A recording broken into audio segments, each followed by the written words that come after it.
Hello everyone, welcome back.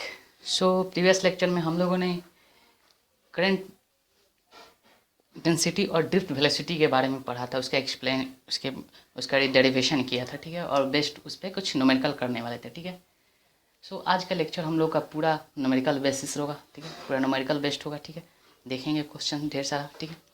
उससे पहले हम लोग एक शॉर्ट रिवाइज कर लेते हैं कि अब तक हम लोगों ने क्या पढ़ा, ठीक है। तो इनिशियली हम लोगों ने चार्ज के बारे में देखा था, और क्या देखा था कि flow of charge is called current. यानी जो करंट होता है आई होता है D Q by D T. यहाँ से हम लोग को क्यू आया था Q naught plus T one से T two integration I D T.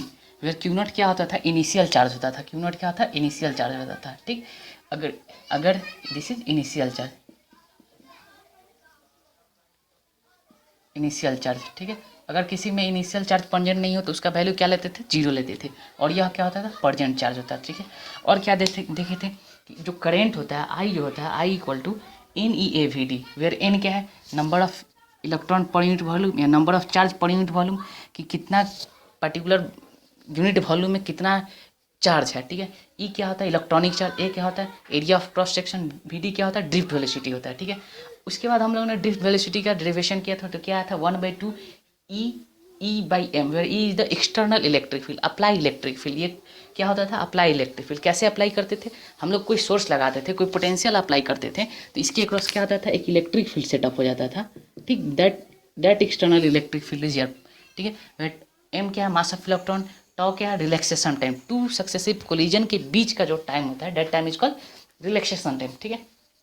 तो इन दोनों से हम लोग क्या निकाला था, आई बराबर क्या आया था, N E square A tau by two M into E, ठीक है। ये आई का फॉर्मूला आया था, ठीक है।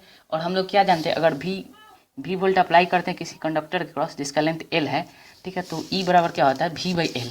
तो अगर इन दोनों से देखते हैं तो आई बराबर क्या आता है, N E square A tau to M L into V. अब देखो यहाँ पे क्या पता चलता है कि भी बराबर अगर लेते हैं, यहाँ से भी बराबर लेते हैं तो ये ऊपर चला जाता है 2 ml I N E square tau A, ठीक है, इंटू आई, ठीक। भी बराबर 2 ml, टू भी कांस्टेंट है, एम भी कांस्टेंट है, एल भी कांस्टेंट है। किसी पर्टिकुलर कंडक्टर के लिए एन भी कांस्टेंट होगा, ई भी कांस्टेंट होगा और टॉ भी कांस्टेंट होगा। किसी पर्टिकुलर टेम्परेचर पर अगर बात करते हैं, ठीक है, तो क्या होगा, टॉ भी कांस्टेंट होगा और एरिया ऑफ क्रॉस सेक्शन भी कांस्टेंट होगा। इसका मतलब ये पूरा टर्म क्या है, कांस्टेंट है, ठीक है। ये पूरा का पूरा ही टर्म कांस्टेंट है। तो यहाँ से क्या है, भी इज डायरेक्टली प्रोपोर्शनल टू आई, ठीक। और यही क्या था मेरा ओम्स लॉ, यानी यहाँ से क्या बोल सकते हैं, V by I equal to constant. और यह कांस्टेंट किसके बराबर होता था, रेसिस्टेंस के बराबर, आर के बराबर, ठीक है। तो आर बराबर क्या आ गया, 2m, दिस इस पूरा होल वैल्यू किसके बराबर है, आर के बराबर है, ठीक है। तो आर बराबर क्या आ गया, 2m N E square tau L by A. अब देखो किसी पर्टिकुलर कंडक्टर की बात करते हैं, अगर कोई पर्टिकुलर कंडक्टर लेते हैं जिसका क्या लेंथ फिक्स हो और area of cross section fix हो और टेम्परेचर फिक्स किया है, किसी फिक्स पर्टिकुलर टेम्परेचर की बात करते हैं, ठीक है, ठीक। और एरिया ऑफ क्रॉस सेक्शन इसका ए ले लेते हैं, ठीक है। और किसी पर्टिकुलर टेम्परेचर की बात कर रहे हैं, कांस्टेंट टेम्परेचर की, तो टॉ भी कांस्टेंट होगा, एन भी कांस्टेंट हो जाएगा, ई स्क्वायर भी कांस्टेंट हो जाएगा, टू भी कांस्टेंट हो जाएगा, एम भी कांस्टेंट हो जाएगा। तो आर कैसे वेरी किया, R directly proportional to R vary किया, R directly proportional to L by A, ठीक। और इस पूरे कांस्टेंट टर्म को एक नया नाम देते हैं रेसिस्टिविटी। पूरे कांस्टेंट टर्म को क्या देते हैं, एक नया नाम रेसिस्टिविटी देते हैं, ठीक। तो आर का क्या वैल्यू आया था, R equal to rho L by A. यानी हम लोग के पास एक फॉर्मूला आया था कि रेसिस्टेंस जो होता है रो एल बाई ए, ठीक। इसके बारे में हम लोग रेसिस्टेंस के बारे में आगे पूरा चर्चा करेंगे, ठीक है। तो ये हम लोगों ने पूरा बेसिक सब सारा डेरिवेशन, जो बेसिक स्मॉल डेरिवेशन था, उन सारे को हम लोग ने फुलफिल किया था, ठीक। आज हम लोग इस सारे पे बेस्ट न्यूमेरिकल देखेंगे, क्योंकि आज का पूरा लेक्चर न्यूमेरिकल बेस्ड होगा, ठीक है। पूरा का पूरा क्या होगा, न्यूमेरिकल बेस्ड होगा, ठीक है। तो सो चलते हैं अपना पहला क्वेश्चन की तरफ, ठीक है। पहला क्वेश्चन की तरफ, स्क्रीन पे क्वेश्चन है, ठीक है। 3 क्वेश्चन है, ठीक। एक एक करके सॉल्व करते हैं, ठीक है। स्क्रीन पे 3 क्वेश्चन दिखाई दे रहा है, हम एक एक करके सारे क्वेश्चन को सॉल्व करते हैं, ठीक है। क्वेश्चन रीड कीजिए, ठीक।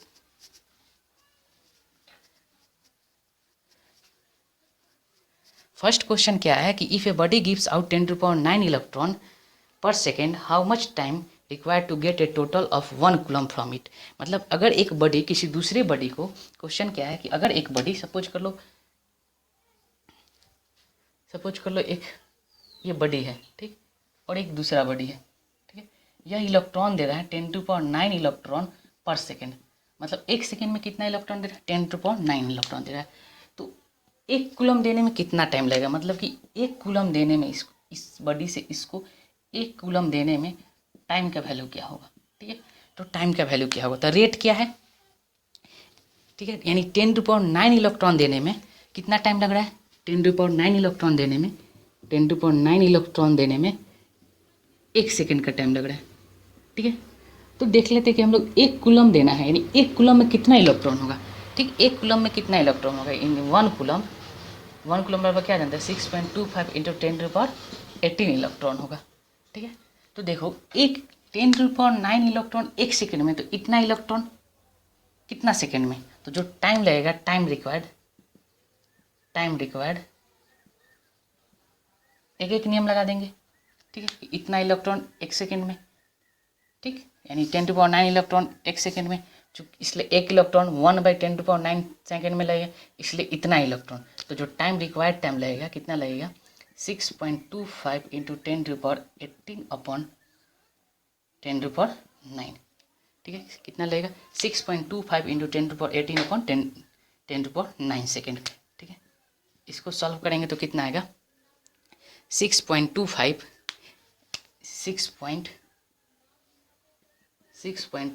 इंटू 10⁹ सेकेंड, इतना सेकेंड का समय लगा, ठीक है। अब देखो चलो इसको ईयर, इस टाइम को हम लोग ईयर में बदलते हैं, ठीक। तो हम लोग क्या जानते हैं 1 ईयर बराबर कितना होता है, ठीक, 1 ईयर बराबर 365 डे इक्वल टू कितना होगा 365 इंटू 24 आवर इंटू 60 सेकेंड, इतना सेकेंड होगा।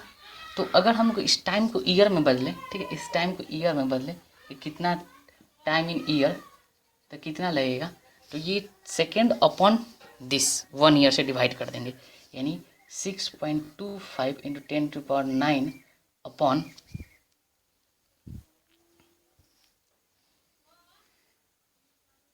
दिख नहीं रहा होगा, ठीक है। क्या करते हैं हम लोग यहाँ पर लिख लेते हैं time in year 6.25 into 10⁹ upon कितना, ये 365 इंटू 24 इंटू 60 इसको करेंगे तो मेरे पास जो आंसर आता है 198.98 ईयर, 198.98 ईयर। मतलब देखो क्या पता चला कि इतना साल लगता है एक कूलम चार्ज देने में। इसका मतलब क्या होगा, क्या जो इलेक्ट्रॉन 10⁹ इलेक्ट्रॉन पर सेकेंड, एक सेकेंड में 10⁹ इलेक्ट्रॉन दे रहा है, फिर भी एक कूलम देने में कितना लगभग 200 साल लग रहा है। मतलब इसका मतलब क्या बोल सकते हैं कि जो इलेक्ट्रॉन का ट्रांसफ़र हो रहा होगा वेरी स्लो हो रहा होगा, यानी इलेक्ट्रॉन जिस वेलोसिटी से जा रहा होगा बहुत ही स्लो वेलोसिटी से जा रहा होगा, ठीक। तो कंक्लूजन क्या निकला कि जो ड्रिफ्ट वेलोसिटी होता है क्या होता है वेरी स्मॉल, यानी जो ड्रिफ्ट वेलोसिटी होता है बहुत छोटा होता है। इस क्वेश्चन से क्या कंक्लूजन निकला, फर्स्ट क्वेश्चन नंबर फर्स्ट था, ठीक। क्या कंक्लूजन है कि जो ड्रिफ्ट वेलोसिटी होता है वेरी स्मॉल होता है, ठीक है। तो क्या बोल सकते हैं, नोट क्या लिख सकते हैं, जो ड्रिफ्ट वेलोसिटी होता है क्या है पॉइंट निकल के, drift velocity of electron is very small, और ये होता है 10⁻⁵ मीटर पर सेकेंड के ऑर्डर में, ठीक है, 10⁵ में 10⁻³ इस तरह के ऑर्डर में होता है, ठीक है। तो ये मेरा एक क्वेश्चन था कि अगर एक बॉडी अगर 10⁹ इलेक्ट्रॉन पर सेकेंड की रेट से भी ट्रांसफ़र कर रहा है तो उसको एक कूलम चार्ज ट्रांसफ़र करने में पूरे 200 साल लगता है, ठीक है। तो इससे क्या पता चलता है कि जो रेट होगा, मतलब जो स्पीड होगा उसका वेलोसिटी होगा वो बहुत स्लो होगा, और उसी वेलोसिटी को हम लोग क्या बोलते हैं ड्रिफ्ट वेलोसिटी, यानी वो बहुत स्लोली जा रहा होगा, ठीक है। तो ये क्वेश्चन था, ठीक। इस तरह का क्वेश्चन नीट वगैरह में पूछते रहता है, ठीक है। सो हम लोग नेक्स्ट क्वेश्चन ट्राई करते हैं, नेक्स्ट क्वेश्चन देखते हैं, ठीक। क्वेश्चन नंबर सेकेंड, ठीक है, क्वेश्चन नंबर सेकेंड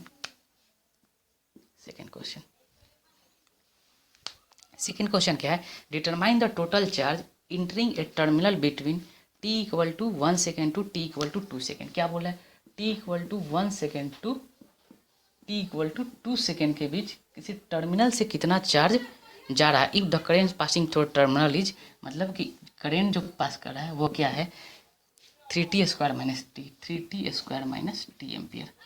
ठीक, तो यहाँ पर देखो current as a function of time है और निकालना क्या है, चार्ज, कितना चार्ज जा रहा है। ठीक है, कितना चार्ज फ्लो कर रहा है। ठीक, तो हम लोग क्या करेंगे, हम लोग जानते हैं कि I बराबर क्या होता है, dq/dt। तो यहाँ से क्या आएगा, q बराबर क्या हो जाएगा, इंटीग्रेशन I/dt। चूँकि इनिशियल की तो बात कर नहीं रहा है तो इनिशियल चार्ज Q0 को क्या करेंगे, निगलेक्ट करेंगे T1 से T2 के लिए। तो डायरेक्ट हम लोग इस फार्मूला को यूज कर लेंगे डायरेक्ट। तो यहाँ से q बराबर क्या आ जाएगा, इंटीग्रेशन 1 से लेके 2 सेकेंड के बीच 3t² माइनस टी dt। तो ये क्या हो जाएगा, 3t³ माइनस t²/2, 1 से लेके 2।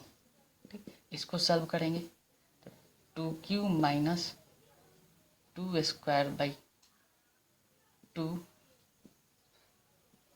Minus 1 minus 1/2। ठीक, तो ये कितना हो जाएगा, 8 माइनस 2 माइनस 1/2। इसको सॉल्व करेंगे तो जो मेरा आंसर आता है 5.5 कूलम आता है, 5.5 कूलम। ठीक, इसका मतलब कि 1 सेकेंड से 2 सेकेंड के बीच जो चार्ज फ्लो होगा कितना होगा, 5.5 कूलम होगा। ठीक, थर्ड क्वेश्चन देखते हैं, थर्ड क्वेश्चन। ठीक है, आई होप ये क्वेश्चन हो गया होगा सबका। ठीक है, अब थर्ड क्वेश्चन देखते हैं। थर्ड क्वेश्चन एक ग्राफ है। ठीक है, सबका हो गया होगा क्वेश्चन। ठीक, थर्ड क्वेश्चन देखते हैं। ठीक है, थर्ड क्वेश्चन में क्या है, एक I वर्सेस T का ग्राफ दिया हुआ है।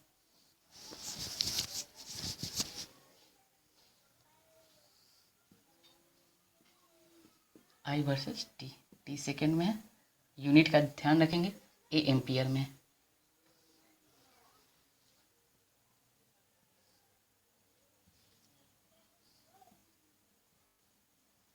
ये 10, ये 5,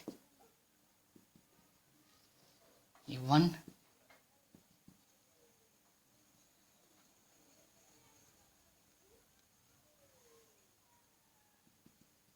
this is 1, this is 2, this is 3, this is 4। ठीक है, और करेंट IT फ्लो कर रहा है, किसी कंडक्टर से दे रखा है IT फ्लो कर रहा है और IT का ग्राफ दिया है, I और टाइम वर्सेस का ग्राफ दिया है। Find charge that passes through it for t=1 second है। पहला A क्या है, फॉर t=1 सेकेंड, 1 सेकेंड में कितना फ्लो कर रहा है। तो हम लोग क्या जानते हैं, I बराबर dq/dt। तो यहाँ से क्या आ रहा है, q बराबर क्या आ रहा है, इंटीग्रेशन I/dt, T1 से T2। तो ये क्या देता था, this gives area under IT curve. क्या देता था, एरिया अंडर IT कर्व। मतलब जो IT कर्व है उसके अंदर का जो एरिया होगा वह क्या दे देगा, चार्ज दे देगा। ठीक है, तो अगर हम लोग 1 सेकेंड की बात करेंगे तो 0 से 1 सेकेंड, यानी फॉर 1 सेकेंड के लिए, 1 सेकेंड के लिए कौन सा एरिया हो जाएगा, ये वाला एरिया चार्ज दे देगा। दिस एरिया गिव्स चार्ज, मतलब फॉर 1 सेकेंड के लिए ये जो एरिया होगा 1 सेकेंड वाला, this area gives what, charge. ठीक है, तो ये एरिया होगा कितना, तो Q के बराबर हो जाएगा, होगा कितना, रेक्टेंगल बन रहा है तो 10 × 1, 10 × 1 यानी 10 कूलम हो जाएगा। ठीक है, ठीक, तो ये चार्ज 1 सेकेंड में कितना है। वैसे ही 2 सेकेंड के लिए पूछ रहा है, B क्या है, एट t=3 सेकेंड, 3 सेकेंड के लिए पूछ रहा है, इसका एरिया, इसका एरिया, इसका एरिया। 4 सेकेंड के लिए पूछ रहा है तो इसका एरिया, इसका एरिया, इसका एरिया, टोटल पूछ रहा है, टोटल चार्ज, तो सबको जोड़ देंगे। ठीक है, तो इस तरह हम लोग इसको सॉल्व कर लेंगे। ठीक, इसका B, C और D आप लोग खुद से ट्राई कीजिए और इसका आंसर कमेंट बॉक्स में दीजिए। ठीक है, तो चलते हैं अपने नेक्स्ट क्वेश्चन की तरफ। ठीक,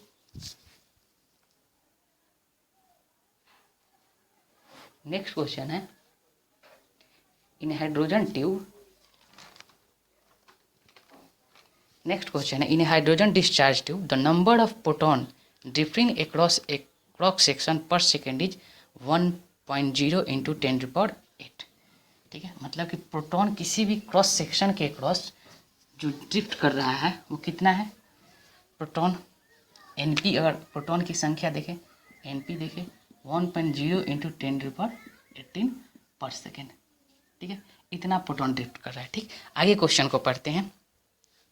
while the number of electron drifting in opposite direction across the same cross section is, यानी नंबर ऑफ इलेक्ट्रॉन जो ड्रिफ्ट कर रहा है वो कितना है 2.7 इंटू 10⁻18 पर सेकेंड, यानी प्रोटॉन इलेक्ट्रॉन जो है इतना पर सेकेंड पूछ रहा है, ठीक है। Find the current flowing in the tube, मतलब उस क्रॉस सेक्शन से कितना करंट फ्लो कर रहा है, क्या कैलकुलेट करना है, उस क्रॉस सेक्शन से कितना ट्यूब करंट फ्लो कर रहा है, ठीक है। ठीक है, अब देखो इस कहने का क्या मतलब हुआ कि एक कंडक्टर है, ठीक है, एक कंडक्टर है, ठीक है, ठीक, इस क्रॉस सेक्शन से, ठीक है, अगर हम लोग बैटरी लगा देते हैं, फ्लो कर रहा होगा, ठीक है, चार्ज फ्लो कर रहा है, ये प्रोटॉन है, ये न्यूट्रॉन है, इलेक्ट्रॉन है, तो ये फ्लो कर रहा है, इसका मतलब कि कुछ एक्सटर्नल इलेक्ट्रिक फील्ड होगा तभी तो फ्लो कर रहा होगा, है ना, कुछ एक्सटर्नल इलेक्ट्रिक फील्ड होगा तब फ्लो कर रहा होगा, ठीक। अब देखो, यानी कि इसमें अगर V वोल्ट का पोटेंशियल अप्लाई दे देते हैं तो इधर एक एक्सटर्नल इलेक्ट्रिक फील्ड सेटअप हो जाता है, ठीक, इलेक्ट्रिक फील्ड सेटअप हो जाता है। इस इलेक्ट्रिक फील्ड की वजह से जो प्रोटॉन होगा, प्रोटॉन इधर ड्रिफ्ट करना शुरू करेगा, इलेक्ट्रॉन इधर ड्रिफ्ट करना शुरू करेगा, और करंट कैसे फ्लो करेगा, ऐसे फ्लो करेगा। अब देखो हम लोग क्या जानते हैं, करंट I बराबर क्या जानते हैं, I, हम लोग क्या जानते हैं कि जो करंट होगा I बराबर dQ/dt, यानी flow of charge is called current. तो चार्ज तो यहाँ प्रोटॉन भी है और इलेक्ट्रॉन भी है, ठीक। अब देखो हम लोग क्या जानते हैं कि ये दोनों अपोजिट डायरेक्शन में फ्लो कर रहा है, ठीक, मतलब कि जो करंट का डायरेक्शन लेते हैं, करंट का direction either flow of positive charge लेते हैं, फ्लो ऑफ पॉजिटिव चार्ज, या flow of negative charge, opposite to the flow of negative, opposite to flow of negative charge.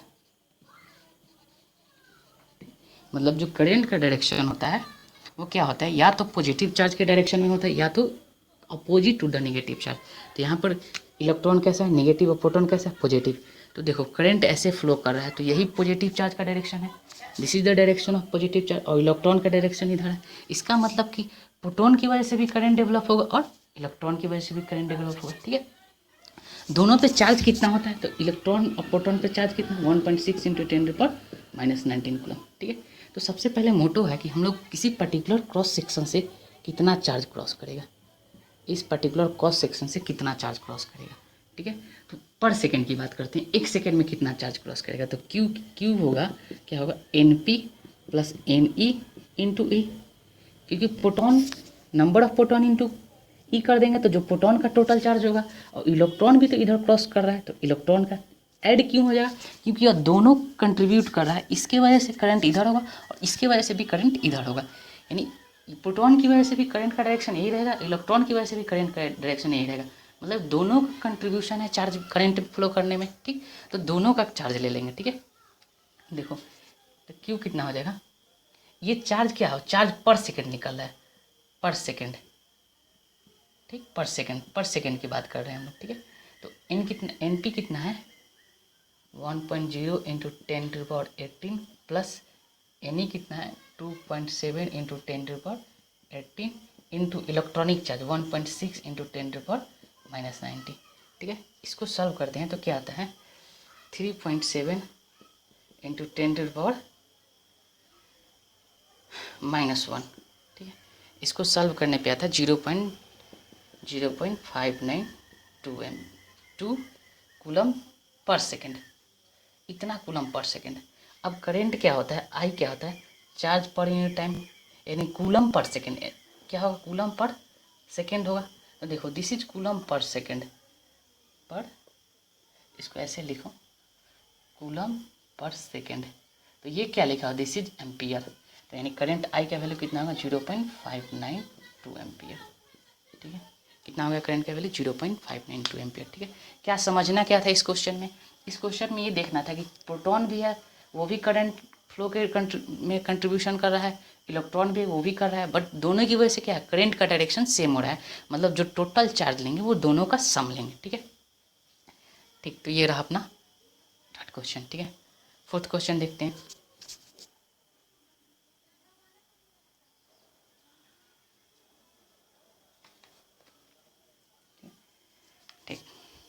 Question क्या है, क्वेश्चन को पढ़ते हैं। सबसे पहला काम क्या होता है, क्वेश्चन को अच्छे से पढ़ना, उससे जो भी डाटा है उसको गिवन लिख लेना, ठीक है, जो भी डाटा हो उससे लिख लेना, ठीक है।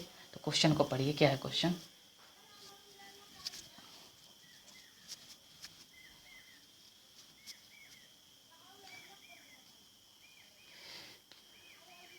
क्वेश्चन क्या है, a conductor material has a free electron density of 10⁻24 electron पर मीटर क्यूब।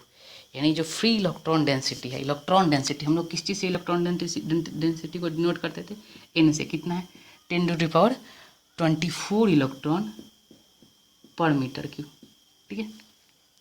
आगे पढ़ते हैं। When a voltage is applied a constant drift velocity of 1.5 into 10⁻⁻2 metre per second. यानी जो ड्रिफ्ट वेलोसिटी है 1.5 इंटू 10⁻⁻2 मीटर पर सेकेंड है, ठीक है। पहले डाटा लिख लेते हैं, जो भी गिवन है, गिवन होता है तो उसको लिख लेते हैं, ठीक है। नेक्स्ट आगे पढ़ते हैं। इज अटेंड बाई इलेक्ट्रॉन, ठीक। If the cross sectional area of material is 1 centimetre square, यानी ए का वैल्यू कितना है, 1 सेंटीमीटर स्क्वायर, ठीक है। Calculate the magnitude of current, magnitude क्या कैलकुलेट करना है, आई कैलकुलेट करना है क्या होगा, और इलेक्ट्रॉनिक चार्ज का वैल्यू दिया 1.6 इंटू 10⁻�90 कूलम, ठीक है। आई होप क्वेश्चन सब लोग अच्छे से पढ़ लिए होंगे, ठीक है। अब सॉल्व करते हैं इसको। क्या गिवन क्या है कि एक कंडक्टिंग मटेरियल है, ठीक है। सपोज कर लो this is our conducting material, this is our conducting material, ठीक है, this is our conducting material, ठीक। इस कंडक्टिंग मटेरियल के पर यूनिट वॉल्यूम में जो एन है, इलेक्ट्रॉन है, एन जो है क्या है, चार्ज डेंसिटी,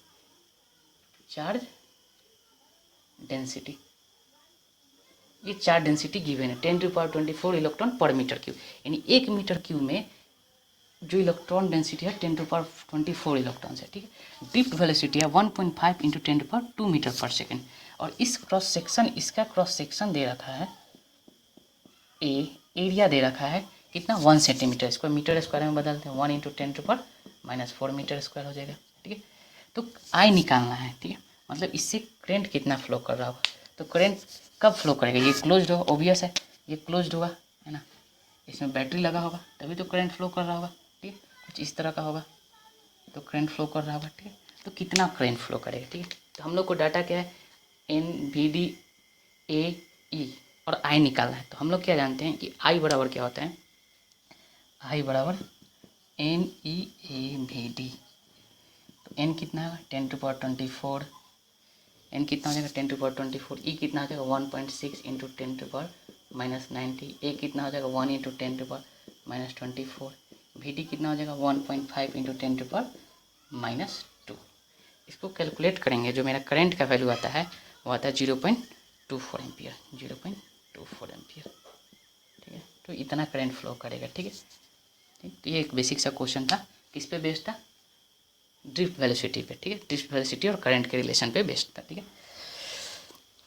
ठीक, नेक्स्ट क्वेश्चन हम लोग देखते हैं।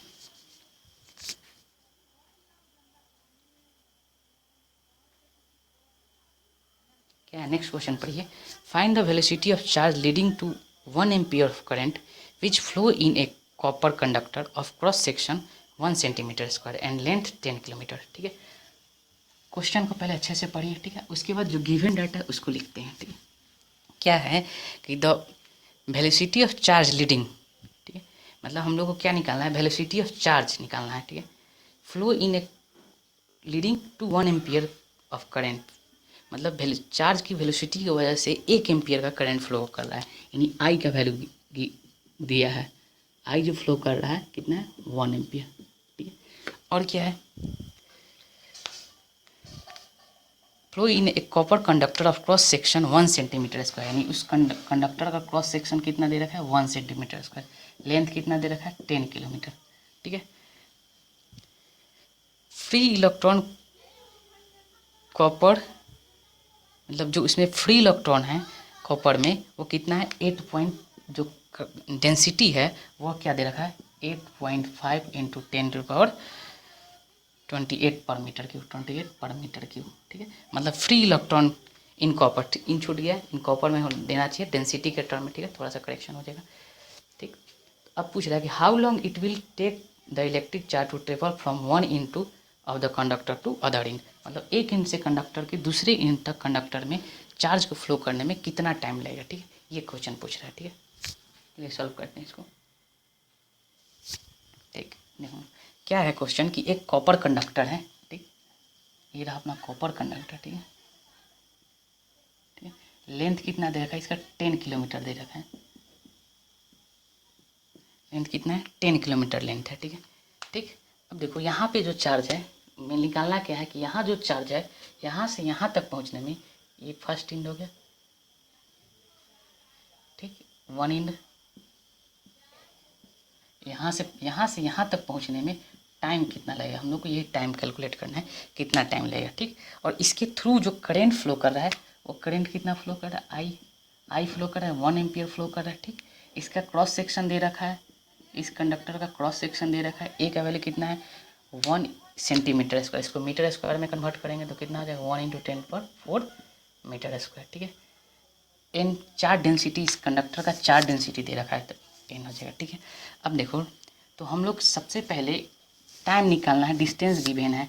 ठीक है, तो हम लोग क्या जानते हैं, टाइम बराबर डिस्टेंस बाई स्पीड, ये जानते हैं ना। डिस्टेंस कितना है 10 किलोमीटर।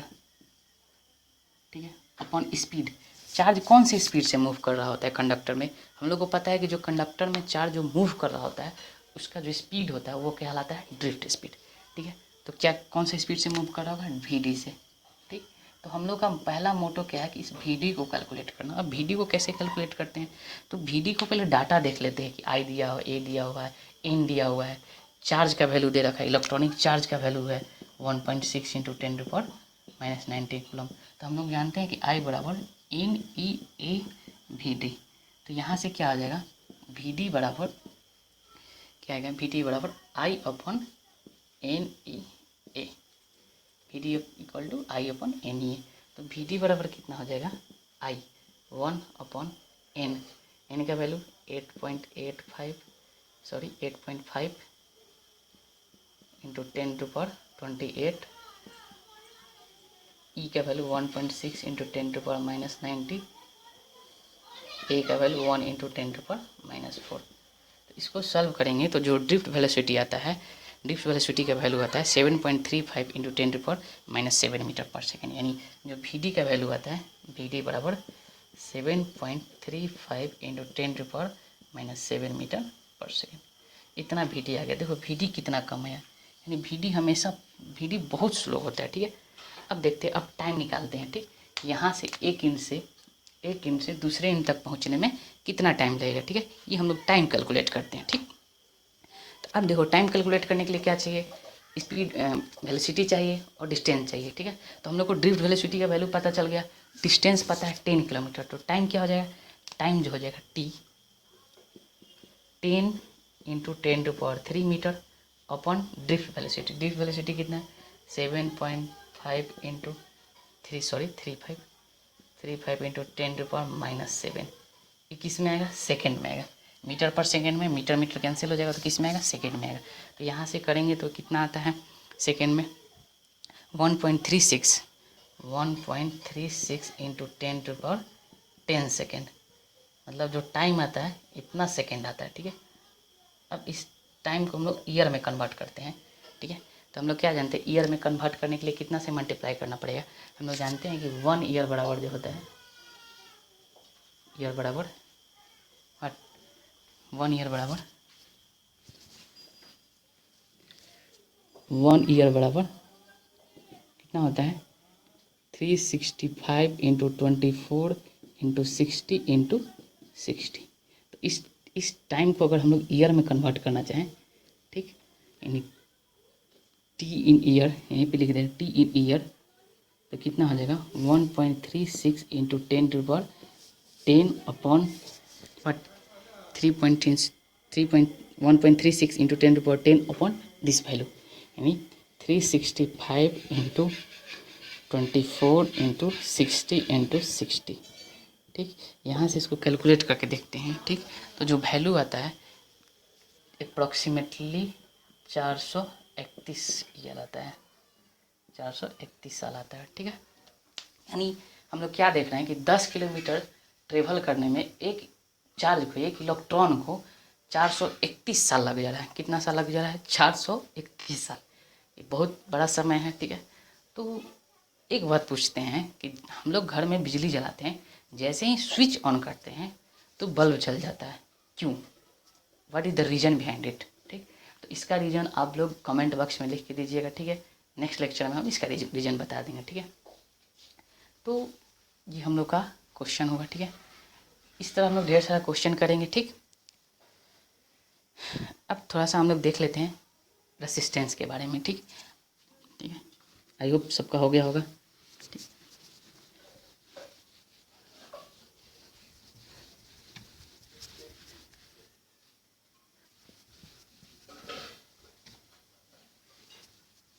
हम लोग क्या जानते हैं कि जो रेसिस्टेंस होता है, आर जो होता है rho L by A.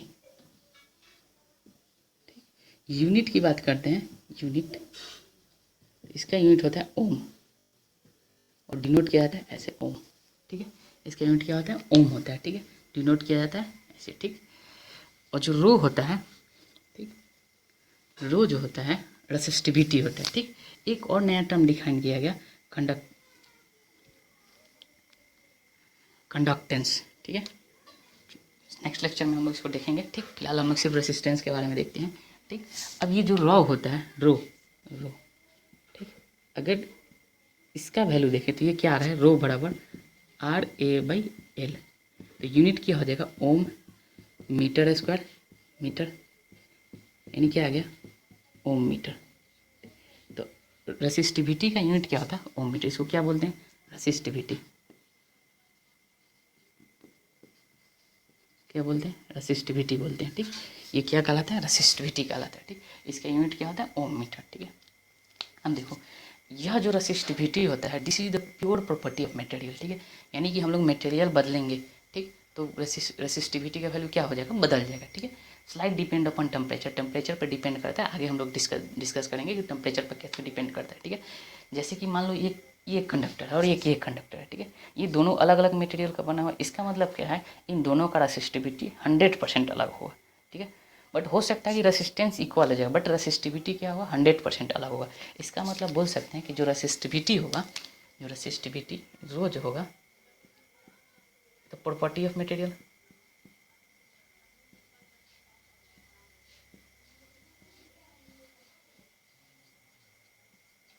Material का प्रॉपर्टी है। ठीक, किस पे डिपेंड करता है? मटेरियल के प्रॉपर्टी पे डिपेंड करता है। ठीक है, मटेरियल चेंज कर देंगे या नेचर पे, या it depend upon, it depend on nature of material.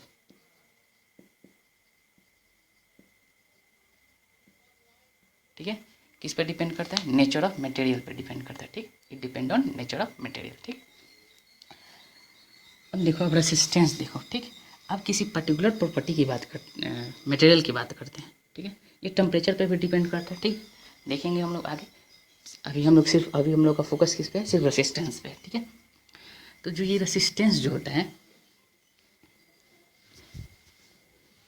Resistance जो होता है, यह लेंथ और एरिया, मान लो एक कंडक्टर है, ठीक, ऐसे करंट फ्लो कर रहा है इस कंडक्टर से, इसका लेंथ एल है और इसका क्रॉस सेक्शन एरिया ए है। तो जो रेसिस्टेंस का डिपेंडेंसी होता है फॉर ए पर्टिकुलर मटेरियल, अगर हम लोग मटेरियल टेम्परेचर को कांस्टेंट रखते हैं, ठीक है, for a particular material,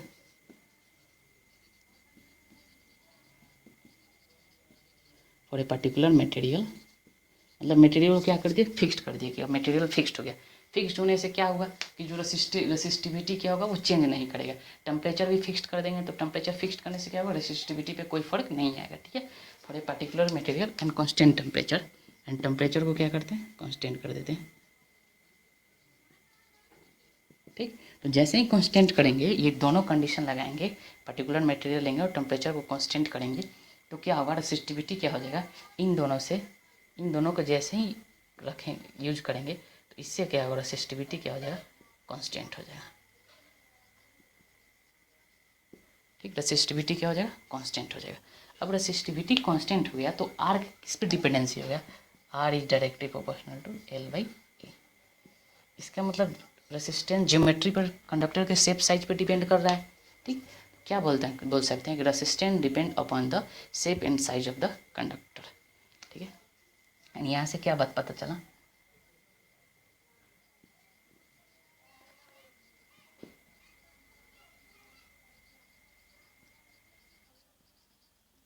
on shape and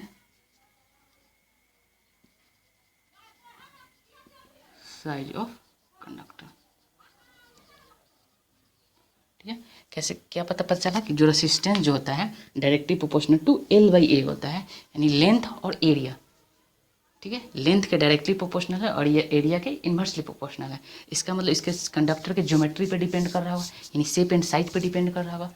ठीक है, तो इस शेप एंड साइज पे डिपेंड करता है। और किस चीज़ पे डिपेंड करता है, टेम्परेचर पे भी डिपेंडेंसी होता है। ठीक है, टेम्परेचर पे भी डिपेंड करता है। ठीक, हम लोग नेक्स्ट लेक्चर में डिस्कस करेंगे टेम्परेचर पर कैसे डिपेंड करता है। ठीक है, तो एक बात पता चला। अब देखो हम लोग रेसिस्टेंस बराबर तो ये फार्मूला जान गए। ठीक, अब इसमें लेंथ कौन सा लेते हैं, एरिया कौन सा लेते हैं। ठीक है, आई होप ये सब का हो गया होगा। ठीक है, इरेज कर देते हैं। ठीक,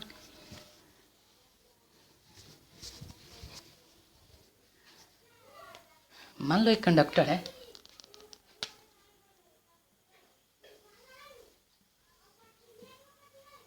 मान लो एक कंडक्टर है, ए लेंथ का कंडक्टर है, क्रॉस सेक्शन एरिया ए है। ठीक है, क्रॉस सेक्शन एरिया क्या है, ए है। करंट ऐसे फ्लो कर रहा है। ठीक है, करंट कुछ इस तरह से फ्लो कर रहा है। ठीक, तो जो लेंथ लेते हैं, जो इसमें लेंथ लेते हैं, लेंथ हमेशा taken along the direction of current. मतलब जिस डायरेक्शन में करंट फ्लो करेगा उसी डायरेक्शन में लेंथ मेजर करेंगे, यानी length is always taken along the direction of current.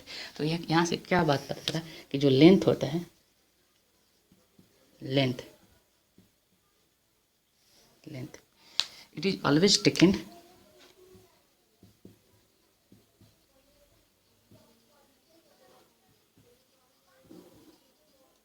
along the direction of current,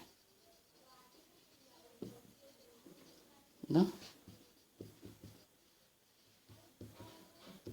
of current, current के डायरेक्शन में लेते हैं। ठीक है, अब रही बात एरिया, तो एरिया कौन सा एरिया लेते हैं। ठीक है, क्या इस कंडक्टर का कर्व सरफेस एरिया लेंगे कि ये वाला फ्लैट वाला एरिया लेंगे। ठीक, तो जो रेसिस्टेंस निकालने में जो एरिया कैलकुलेट एरिया लेते हैं वह एरिया होता है area perpendicular to the direction of current. जो करंट के डायरेक्शन के परपेंडिकुलर एरिया होगा दैट एरिया इज टेकन। ठीक है, मतलब कि अगर इस कंडक्टर में ऐसे करंट फ्लो कर रहा है तो ये वाला एरिया लेंगे। ठीक है, ये वाला परपेंडिकुलर एरिया, मतलब कि ये वाला एरिया लेंगे। कौन सा एरिया लेंगे, ये वाला, इसके परपेंडिकुलर वाला। ठीक है, ये वाला एरिया लेंगे। ठीक है, यानी क्या बात पता चला, जो एरिया होता है,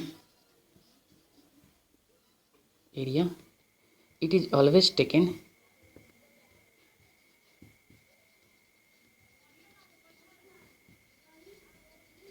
perpendicular to the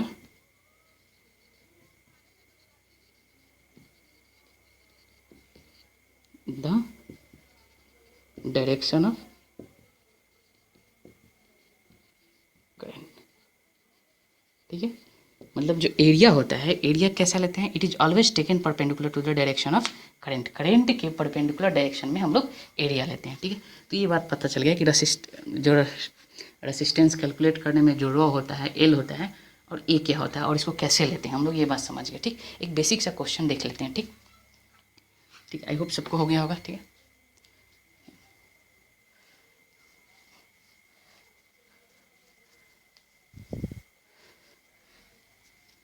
एक बेसिक सा क्वेश्चन देख लेते हैं। ठीक,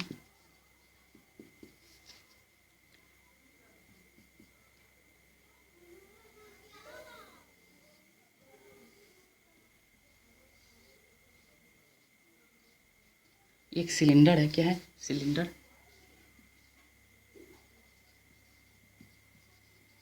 रेडियस आर, लेंथ एल।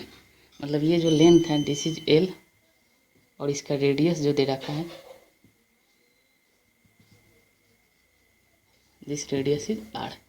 ठीक है, और करंट जो फ्लो कर रहा है, करंट कुछ इस तरह फ्लो कर रहा है, कुछ इस तरह फ्लो कर रहा है। और इस जो सिलेंडर मटेरियल है, सिलेंडर मटेरियल, इसका रेसिस्टिविटी है रो है, ठीक है, रेसिस्टिविटी रो दे रखा है। यानी एक सिलेंडर शेप का कंडक्टर है जिसका लेंथ आर है, रेसिस्टिविटी रो है और रेडियस आर है, ठीक है। तो हम लोग को इसका रेसिस्टेंस फाइंड करना है कि what is the resistance of this cylinder. तो आर बराबर क्या जानते हैं हम लोग, सबसे पहले लिखेंगे आर बराबर क्या होगा, रो एल बाई ए, ठीक। अब देखो यहाँ पे रो तो फिक्स होगा, ठीक। एल कौन सा लेंगे, in the direction of current, तो करेंट के डायरेक्शन में ऐसे जा रहा है तो दिस वाला लेंथ ले लेंगे, एल ले लेंगे, ठीक। एरिया कौन सा लेंगे, परपेंडिकुलर, मतलब करंट ऐसे जा रहा है तो एरिया कौन सा हो जाएगा, ये वाला एरिया हो जाएगा, दिस एरिया, ये वाला। और ये वाला होगा क्या, टॉप व्यू देखेंगे इधर से तो कैसा बनेगा, एक डिस्क बनेगा, ठीक है, डिस्क। तो एरिया क्या होता है, पाई आर स्क्वायर, ठीक। तो क्या हो जाएगा resistance, rho L by pi r square. यहाँ पर ये एरिया कितना हो जाएगा, ए हो जाएगा पाई आर स्क्वायर, ठीक है। इतना ओम आ गया, ठीक। तो इतना ओम रेसिस्टेंस होगा, ठीक। नेक्स्ट क्वेश्चन देखते हैं।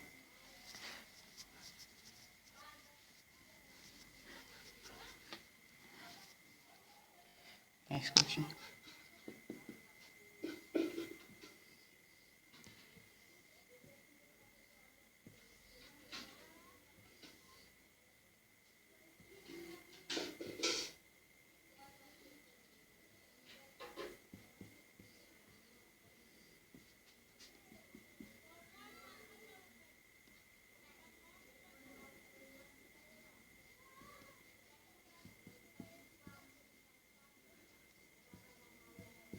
एक क्यूबाइड शेप का क्या है, एक क्यूबाइड शेप का कोई मटेरियल है, कंडक्टर है, जिसका रेसिस्टिविटी क्या दे रखा है, इसका रेसिस्टिविटी रो दे रखा है, इसका रेसिस्टिविटी रो दे रखा है, ठीक, ठीक है, रो, ठीक।